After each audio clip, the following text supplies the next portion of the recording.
తాకట్లో ఉన్న మీ బంగారాన్ని విడిపించి ఆ రోజు ఆన్లైన్ రేటుకి కొంటాం. Sharma gold company. అందరికీ నమస్కారం. నేను Swarupa Potlapalli. Welcome to Suman TV. YouTube, Facebook, Insta social మీడియాలో ఏది ఓపెన్ చేసినా కానీ ఇన్ఫ్లుయెన్సర్స్ వీడియోస్ విపరీతంగా కనిపిస్తున్నాయి. ముఖ్యంగా శ్రావణ మాసం పూజలు, వరలక్ష్మి వ్రతం, నోములు, వ్రతాలకి సంబంధించి ఇష్టారాజ్యంగా వీడియోస్ని వైరల్ చేసేస్తున్నారు. తమ వీడియోలు ఎక్కువగా జనాల్లోకి వెళ్ళాలి అనే ఉద్దేశంతో ఈ ఇన్ఫ్లుయెన్సర్స్ సంప్రదాయాలను తొంగలో తొక్కుతూ ఉన్నారు. ప్రస్తుతం నాతో పాటు ఉన్నారు ప్రముఖ జ్యోతిష్యులు నందిబట్ల శ్రీహరి శర్మ గారు. ఆయనతో మాట్లాడి ఈ సెలబ్రిటీస్ చేస్తున్న విధానాలు అవి ప్రేక్షకుల మీద, వారిని ఫాలో అయ్యే వారి మీద ఎలాంటి ప్రభావం చూపిస్తాయో తెలుసుకుందాం. నమస్తే శర్మ గారు. వాగర్థావివ సంపృక్తౌ వాగర్థ ప్రతిపత్తయే జగతః పితరౌ వందే పార్వతీ పరమేశ్వరౌ ఆదిత్యాయ చ సోమాయ మంగళాయ బుధాయ చ గురుశుక్రశనిభ్యశ్చ రాహవే కేతవే నమః.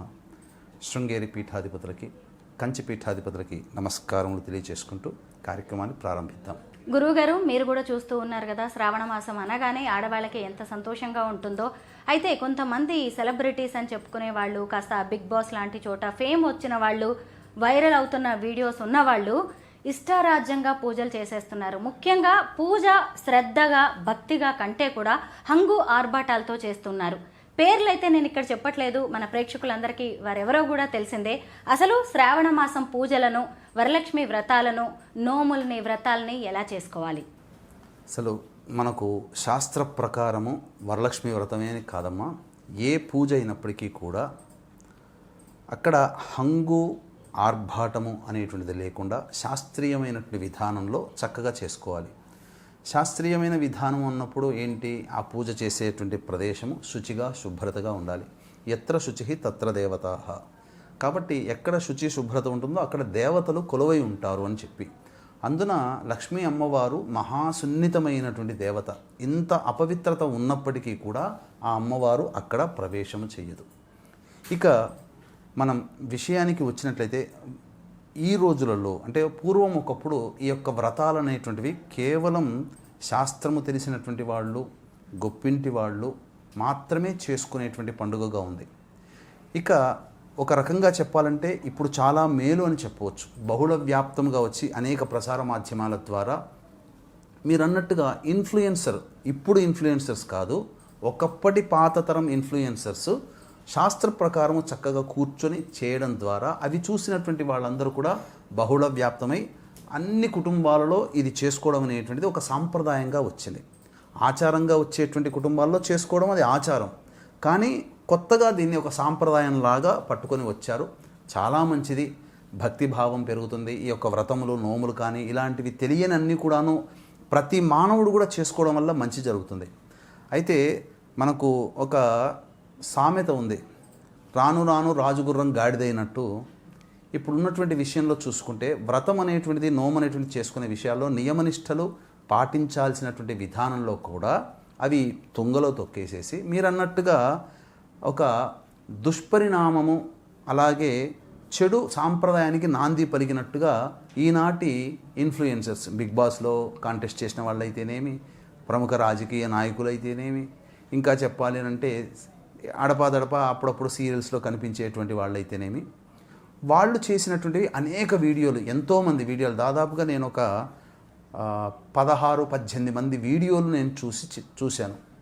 అందులో చూడముచ్చటగా అనిపించినటువంటివి జంటలుగా ఉన్నటువంటి, అనగా వివాహం చేసుకొని ధర్మాన్ని పాటించుకుంటూ చక్కటి సంతానాన్ని కని చక్కగా పెద్దల ఆమోదంతో చక్కగా ఉండి కుటుంబ వ్యవస్థలో ఉంటూ ఆ కుటుంబాన్ని నడుపుకుంటూ సంతోషంగా చేసుకున్నటువంటిదే కొన్ని కుటుంబాలు అయితే.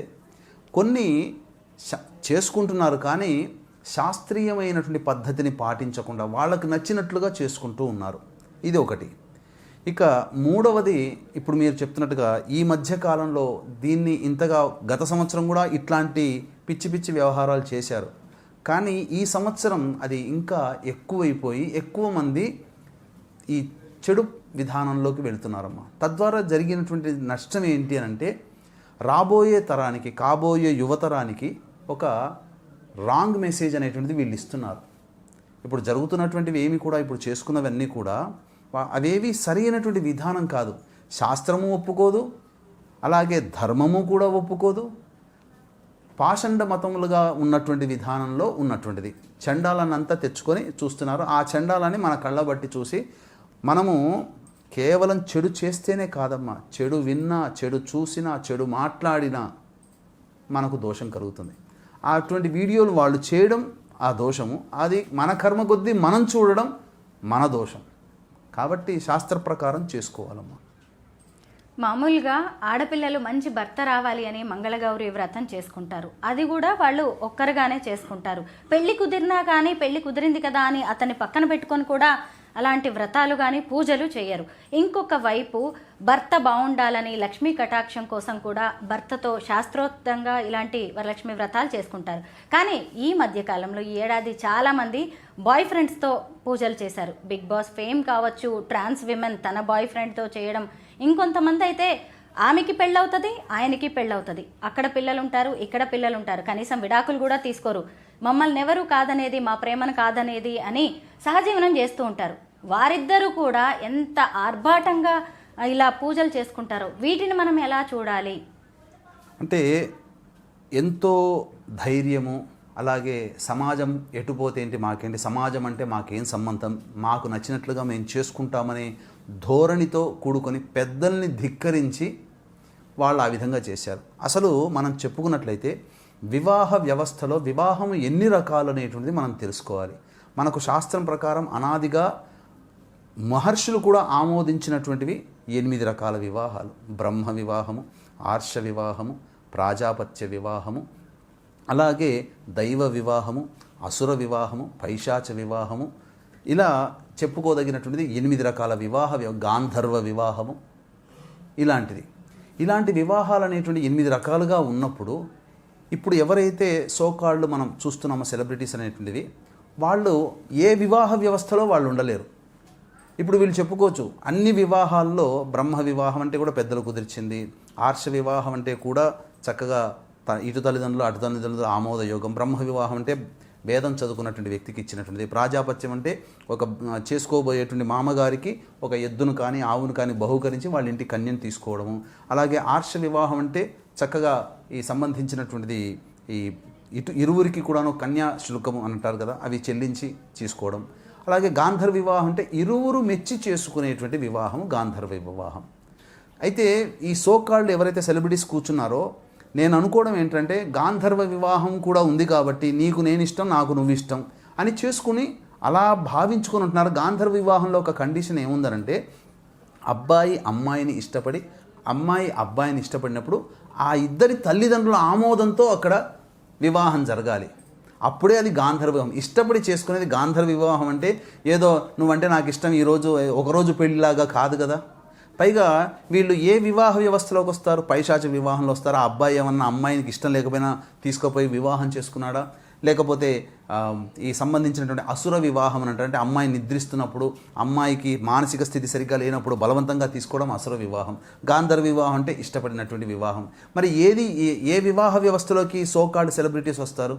ఒక రకంగా చెప్పాలంటే ఒకళ్ళేమో ఆల్రెడీ పెళ్ళైపోయి ఉంటుంది, అబ్బాయికి అయి ఉంటుంది, అమ్మాయికి అయి ఉంటుంది, డైవోర్స్ కేసులు నడుస్తూ ఉంటుంటాయి, వాళ్ళ కుటుంబాలకి విడిపోయి వీళ్ళిద్దరూ కలిసి కూర్చొని చక్కగా చేయిస్తుంటుంటారు. ఎంత దోషము! ఇంకొకటి ఈ మధ్య సోకాల్డ్ చిన్న చిన్న పిల్ల వాళ్ళకి అజ్ఞానం, వాళ్ళకి 25 ఏళ్ళు 30 ఏళ్ళు కూడా ఉండవేమో, ఆ పిల్లలు కూడా కూర్చొని కాబోయే భర్త. ఇక్కడ కామెంట్స్లో కూడా వాళ్ళ ఆమోదం తెలిపినట్టుగా కామెంట్స్లో చూస్తే త్వరలో మీరిద్దరూ పెళ్లిగా చేసుకోవాలి, దంపతులుగా ఉండాలి, ఆశీర్వదిస్తున్నామని కామెంట్స్లో. అంటే జనాలు ఎట్టుపోతున్నారంటే వాళ్ళు చేశారు కాబట్టి ఆమోదం తెలుపుతున్నారా? ఇంకొకటి ఇది పక్కా ఒక రకంగా చెప్పాలంటే వివాహ వ్యవస్థ కిందికి రాదు. వివాహం కాకుండా నువ్వు లివింగ్ రిలేషన్స్లో ఉండి ఒక వ్యక్తి అమ్మాయి కావచ్చు అబ్బాయి కావచ్చు, అమ్మాయి చేసుకునేటువంటి పూజా విధానంలో ఎలా కూర్చొని ఆ అబ్బాయిని పక్కన పెట్టుకుంటుంది? ఏ గోత్రం చెబుతుంది? చెప్పుకునేప్పుడు గోత్రం అంటూ ఉండాలి కదా. పుట్టింటి గోత్రం చెప్తుందా? లేకపోతే లివింగ్ రిలేషన్స్లో ఉన్న అబ్బాయి గోత్రం చెప్తుందా? ఏ గోత్రం చెప్పి చేయించుకుందా? అమ్మాయిలు ఇద్దరు ఫొటోస్ పెట్టుకున్నారు. తర్వాత ఇంకొకటి ఏంటంటే కన్యాదానం ఎక్కడ చేశాడు? అమ్మాయి తండ్రి అబ్బాయికి ఏమైనా కాళ్ళు గడి కన్యాదానం చేశాడా? లేదా అమ్మాయి తండ్రి వచ్చి మా అమ్మాయిని నీకు ఇస్తున్నానయ్యా అని చెప్పి ఆమె చెయ్యిని ఆ అబ్బాయి చేతిలో పెట్టి సాగనంపాడా తల్లిదండ్రులు? ఏదీ లేదే. మరి అది వివాహం ఎలా అవుతుంది? పక్కా వ్యభిచారం అవుతుంది. అంతకంటే ఇంకా వేరే మాట లేదమ్మా. ఇంకొకటి మీరు అన్నట్టుగా మొదట్లో చెప్పారు, వివాహం కాని అమ్మాయిలు మంగళగౌరి వ్రతం చేసుకుంటారు. వరలక్ష్మి వ్రతం మనకు పక్క సుస్పష్టముగా కథలోనే అమ్మవారు చెప్పింది. చారుమతి భర్త పిల్లలు కలిగి ఉండి అత్తమామల్ని ప్రేమిస్తూ అనురాగంతో వాళ్ళని ఆదరిస్తూ భర్త యందు అనురక్తిగా ఉండి పతివ్రత ధర్మాన్ని పాటిస్తూ సంతానాన్ని కని ఆ సంతానాన్ని వృద్ధి చేసుకుంటున్న సందర్భంలో ఆమె దినచర్యని సంతోషించినటువంటి మహాలక్ష్మి అమ్మవారు కలలో కనిపించి ఈ విధంగా చేసుకో చారుమతి అని చెప్పింది. అంటే అక్కడ పరిపూర్ణమైనటువంటి మహిళకి ఆ విధంగా స్వప్నంలో కనిపించింది. ఆమె కూడా తనతో పాటు ఉన్నటువంటి ఆ ఊళ్ళో ఉన్నటువంటి వివాహమైన అమ్మాయిలందరినీ పిలిపించి చేసుకుంది. వీళ్ళు చేసింది ఏంటి? వివాహం కాకుండా వరలక్ష్మి వ్రతం చేయడానికి లేదు. మీరు అన్నట్టుగా మంగళగౌరి వ్రతం చక్కటి అబ్బాయి లభించాలనే కోరికతో అమ్మాయి చేసుకోవాలి, అది కూడా కన్య చేసుకోవాలి. మరి వీళ్ళు కన్య కిందికి వస్తారా? వీళ్ళు లివింగ్ రిలేషన్స్లో ఉన్నప్పుడు కన్యత్వాన్ని కోల్పోతారు కదా. మరి వీళ్ళు కన్యలు ఎలా అవుతారు? పోనీ వివాహం చేసుకుంది మహిళ అని అనడానికి కూడా లేదు, వివాహం కాలేదు అంటే వీళ్ళకంటూ కొత్తగా ఒక పదాన్ని కనిపెట్టాలి. ఇప్పుడున్నటువంటి శాస్త్రజ్ఞులు కానీ ధర్మాన్ని చెప్పేవాళ్ళు కానీ వాళ్ళు ఎవరో ఒకళ్ళు ఈ లివింగ్ రిలేషన్స్లో ఉండి అటు కన్యగా కాకుండా అటు పెళ్ళైన అమ్మాయిలాగా కాకుండా మధ్యస్థంగా ఉన్న వాళ్ళ కోసం ఒక కొత్త పదాన్ని కనిపెట్టాలి. ఆ కాలంలో ఇవి లేవు కదా. పైగా చేసుకునేటువంటి విధానంలో కూడా జుట్టు విరబూసుకొని చేసుకోవడం ఎంతవరకు కరెక్టు? శాస్త్రీయంగా జుట్టు విరబూసుకుని చేస్తున్నటువంటి ఏ పూజ కూడా రాక్షసుల అంశ అనేది అక్కడికి వచ్చేస్తుంది. ఇది ఏదో నార్త్ సైడ్ కల్చర్గా వచ్చినటువంటిది. జుట్టు విరబూసుకొని కొంతమంది సెలబ్రిటీస్ చేసుకుని భక్తిగా చేసుకున్నా జుట్టు విరబూసుకొని చేసుకున్నారు. ఇంకొక అష్టదరిద్రాలకు ఇంకో దరిద్రం అన్నట్టుగా వీళ్ళు పూజ చేసుకునేటప్పుడు పెంపుడు జంతువులైన కుక్కను పెట్టుకొని పక్కన పెట్టుకొని దేవుని పూజలు చేసుకున్నారు. అసలు కుక్కను ఇంట్లోకే ప్రవేశం చేయకూడదు. మనం భోజనం చేస్తున్న సందర్భంలో కుక్క చూసినా అది అశుద్ధమైపోతుంది. అది శాస్త్రంలో చెప్పబడింది, నేను చెప్పింది కాదమ్మా. ఒకసారి శాస్త్రాన్ని తిరిగేస్తే అప్పుడు తెలుస్తుంది. ఎక్కడా కూడా కుక్కలు పెంచుకున్న దాఖలాలు ఉన్నాయా? రాజులు రాణులు కూడా. ఇప్పుడు కుక్కలు ఇప్పటి వాటి కావు కదా. పాండవులకి స్వర్గారోహణంలో కుక్క వెంటాడుతూ వచ్చింది అంతవరకే, యముడి రూపంలో. మరి వాళ్ళందరూ కుక్కలను పెంచుకున్నారా? రామాయణంలో ఉందా, భాగవతంలో ఉందా, భారతంలో ఉందా? ఈ కుక్కలు ఈ మధ్యనే 19th సెంచరీలో పుట్టాయా విశ్వాసంగా ఉండడానికి? ఏ యుగాల నుంచి ఉంది కదా. ఎందుకు కుక్కను దూరంగా పెట్టంటే శాస్త్ర ప్రకారం అది సంబంధము కాదు, పవిత్రత కోల్పోతారు. అన్నిటికంటే ముఖ్యంగా ఏంటంటే ఆ చక్కగా ఒళ్ళో పెట్టుకొని అమ్మవారి పూజలు చేస్తుంది ఆ అమ్మాయి కుక్కలతో పెట్టుకొని. ఏంటా పిచ్చి, ఎంత దరిద్రము. పోని ఇంకొకటి, ఈ చారుమతి అనేటువంటి కథ ద్వారానే మనం అన్నీ తెలుసుకుందాం. ఏంటి అనంటే వాయనం ఇచ్చేటప్పుడు చక్కగా ముత్తైదు యొక్క ఆశీర్వచనం తీసుకోవాలి. ఎవరికి ఇచ్చిందండి ఆవిడ? చాలామంది చూశాను, చిన్న చిన్న పిల్లలు. వాళ్ళకి వాయనం ఇవ్వడం ఏంటండి? వాయనం అనేటువంటిది వివాహమైన ఉన్నటువంటి మహిళకి ఇవ్వాలి, ముత్తైదులకు ఇవ్వాలి.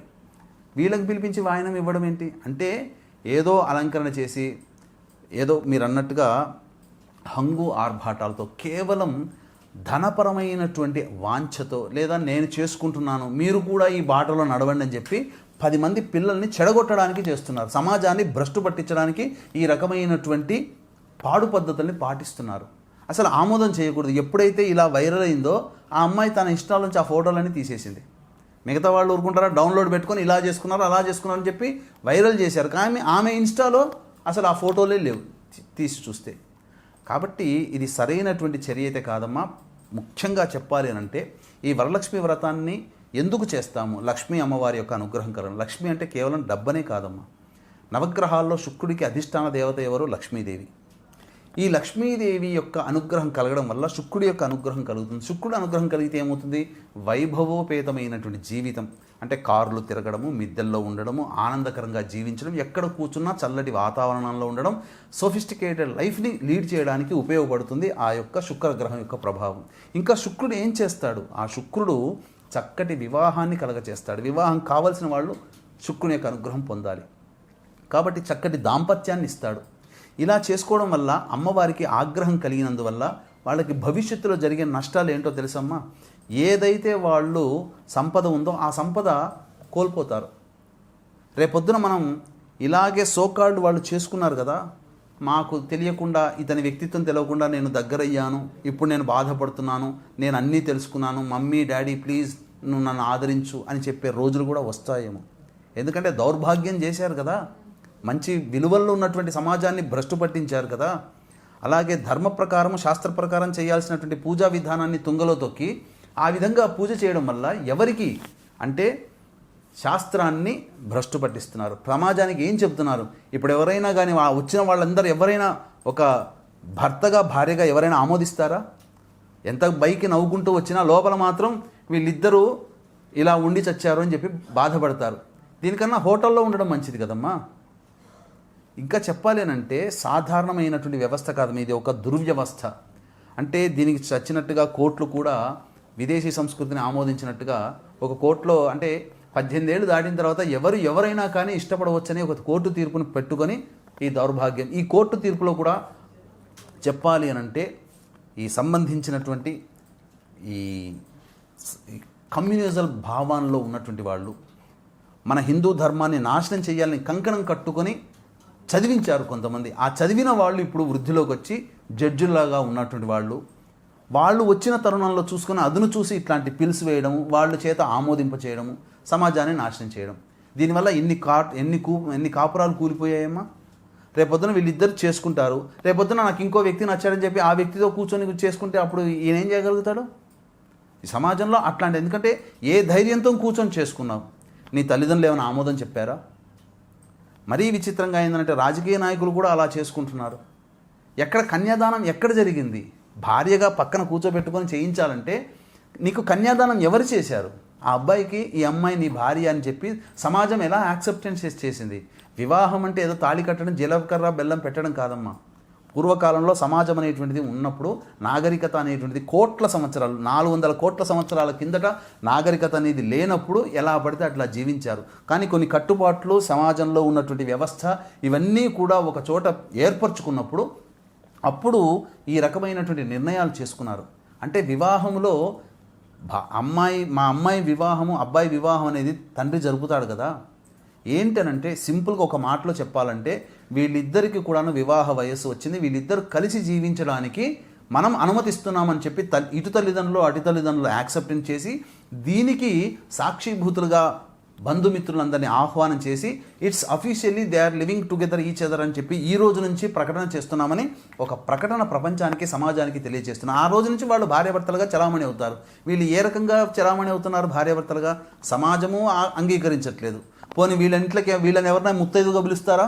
ఈ సోకాళ్ళు చేసుకున్నటువంటి వాళ్ళు ఎవరైనా వెళ్ళి వాళ్ళ ఇంటికి వెళ్ళి ఎవరింటికి వెళ్ళైనా ముత్తైదుగా వెళ్ళి ఒక వాయనం తీసుకుందా అమ్మాయి?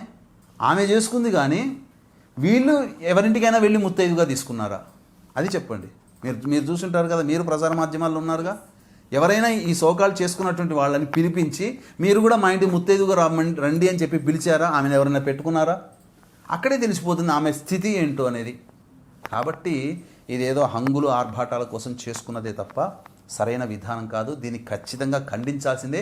అటువంటి వాళ్ళకి సింపుల్గా చెప్పాలంటే వాళ్ళు ఇంకొకసారి ఇటువంటి ధైర్యం చేయకుండా ఉండాలంటే ఆ వీడియో చూసిన ప్రతి వ్యక్తి రిపోర్ట్ కొట్టాల్సిందేనమ్మా. అందులో ఏం సందేహం లేదు. ప్రతి వ్యక్తి కూడా రిపోర్ట్ కొట్టాలి. రిపోర్ట్ కొట్టకుండా కామెంట్ చేసినా అలాగే నువ్వు చూసినా హిందూ ధర్మాన్ని నాశనం చేసిన వాడే అవుతాడు. కాబట్టి ఎవరైనా అటువంటి వ్యక్తులు వీడియోలు కనబడ్డప్పుడు అటువంటి ధర్మానికి విరుద్ధంగా చేసినప్పుడు ఏదో కోపాన్ని ప్రదర్శించే విధంగా కామెంట్ పెట్టకుండా రిపోర్ట్ కొట్టేయండి. ఇంకొకసారి ఆ ధైర్యం చెయ్యరు.